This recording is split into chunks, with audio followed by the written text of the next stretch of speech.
Aujourd'hui, on va parler de mémoire ouvrière, de mode et d'une star planétaire. Direction Saint-Junien en Limousin, l'un des berceaux français du gant de peau. Il faut dire que la petite ville a un atout, elle est traversée par la Vienne. Son eau, sans calcaire, assurait des conditions idéales pour tanner les peaux. C'est à partir de la Renaissance que l'activité commence à se développer. Mais au XIXe siècle, on passe dans l'ère industrielle. On a compté ici jusqu'à 30 mégisseries. Voici la plus importante, l'usine d'Esla. Les peaux arrivant des abattoirs étaient trempées dans des bains de lait de chaux puis raclées à la main pour enlever les graisses, les chairs, avant d'être séchées. Plus de 300 ouvriers travaillaient ici dans le froid.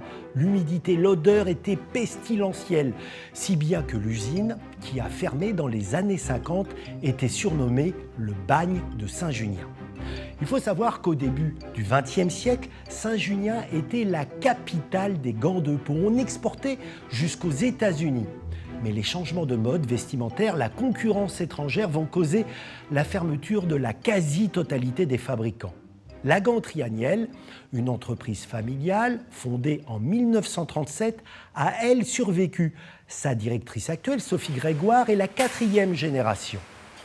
C'est sa mère, Josie, qui dans les années 1970 eut l'idée de génie. S'associer aux grands noms de la mode française, se positionner sur le marché du luxe. Ce n'est donc pas sans raison que l'entreprise s'est retrouvée associée à un événement planétaire.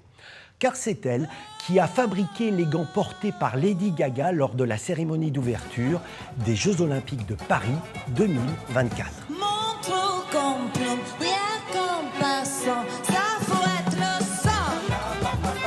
Ces gants, créés, coupés et montés à Saint-Junien en Limousin, ont ainsi été vus par plus d'1,5 milliard de personnes dans le monde. Comme quoi, parfois, ça vaut le coup de relever le gant.